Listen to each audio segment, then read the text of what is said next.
And no amount of US dollars will ever clean up Israel's image.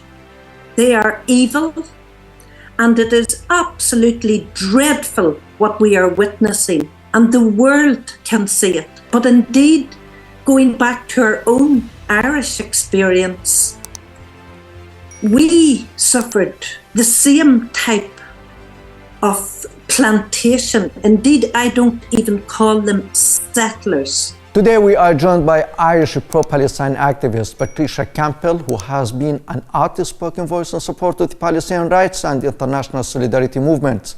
Patricia has taken part in various advocacy efforts highlighting the humanitarian situation in the occupied Palestinian territories and calling for greater global accountability and awareness. Welcome to the program, Patricia. Thank you very much for having me. Patricia, let me start with this question. What motivated you to get engaged in solidarity activism for the rights of the Palestinian people against the Israeli Zionist colonial regime? Well, apart from the brutal genocide and the brutal treatment of Palestinian prisoners, we have a very strong connection. We have a shared history with Palestine. And this all started with the British, the Balfour Declaration in 1917. We have a shared history with the Palestinians because we have been dominated by British imperialism right up to today. Yes. Patricia, your profession is a nurse.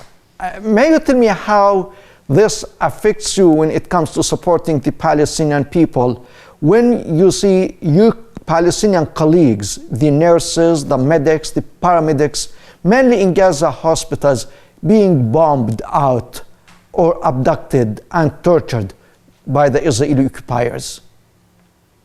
Oh, I mean, it's just absolutely horrendous to watch our colleagues, our co-professionals being treated in this way. I have worked in many hospitals throughout my lifetime, and hospitals are a place of sanctuary. They are sacred places. They are a place of ethics, of healing, of rules. And it is beyond comprehension what it must be like to work in Palestinian hospitals and to see our colleagues being abducted, tortured, and raped to death. This is the greatest war crime of all time. Yes. I watched the video for you, Patricia, taking part in a solidarity event on the Palestinian Prisoners' Day, and you were standing with other comrades near a tunnel. If you tell us about that location and how that relates the Irish experience to that of the Palestinian prisoners. Well, first of all, we have developed a movement called 5 for Palestine, 5 demands for Palestinian prisoners held in Israeli torture dungeons. And our dear comrade and friend Saeed Shah is the conduit with a Palestinian prisoners representative group based in the West Bank. Now, Abdullah al-Sakari is the president of that representative group.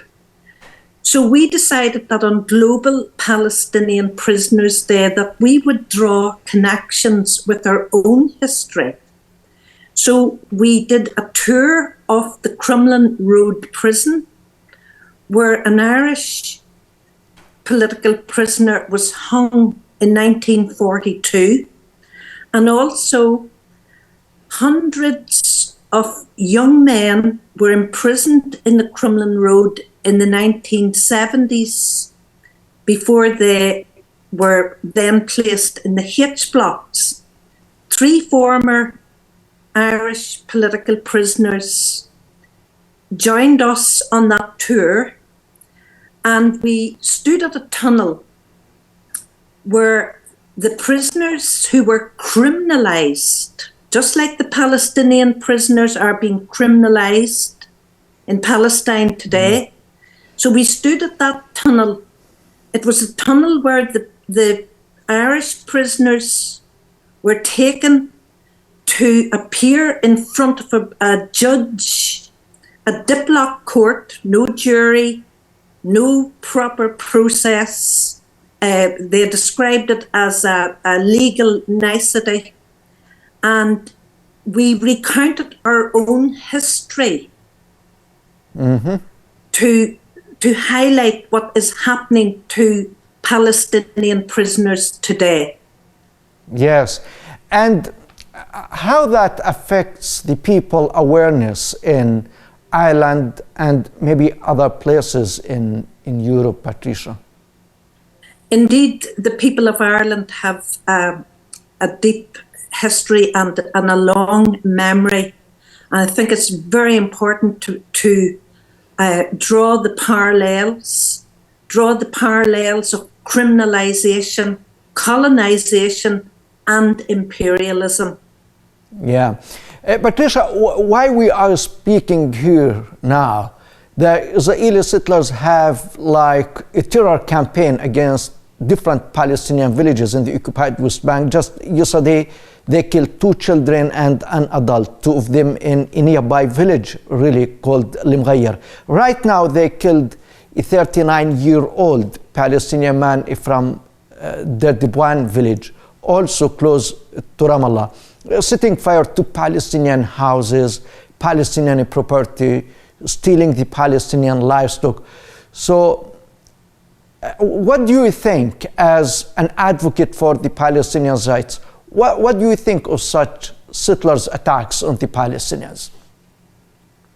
Well, it is totally barbaric, and no amount of US dollars will ever clean up Israel's image.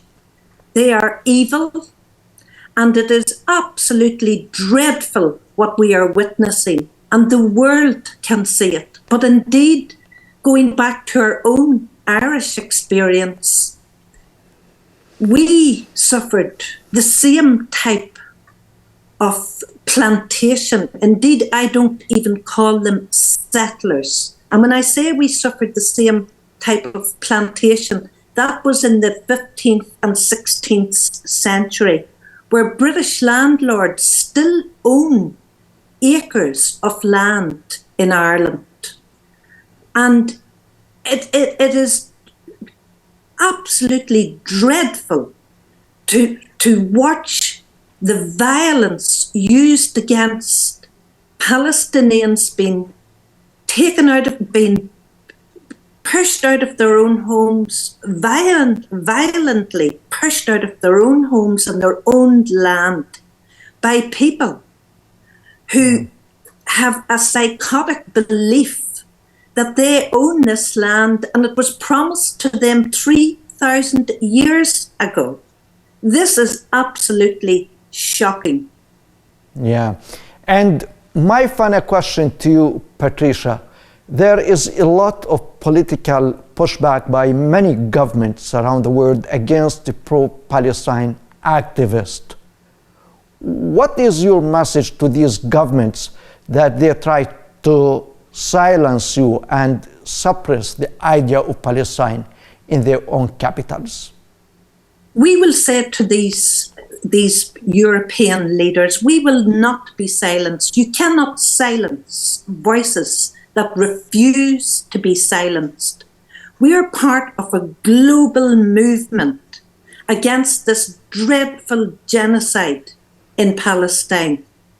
And for my own government, the government of the 26 counties in Ireland, I would say to them and to politicians who speak with a forked tongue, that is paying lip service and remaining inactive. Hang your heads with shame. We will not be silenced. We will get stronger. Patricia, it has been a great honor having you on our program. Thank you. Thank you very much.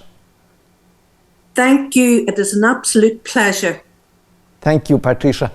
And ladies and gentlemen, thank you very much for watching. And from you, Osama Nazal, goodbye.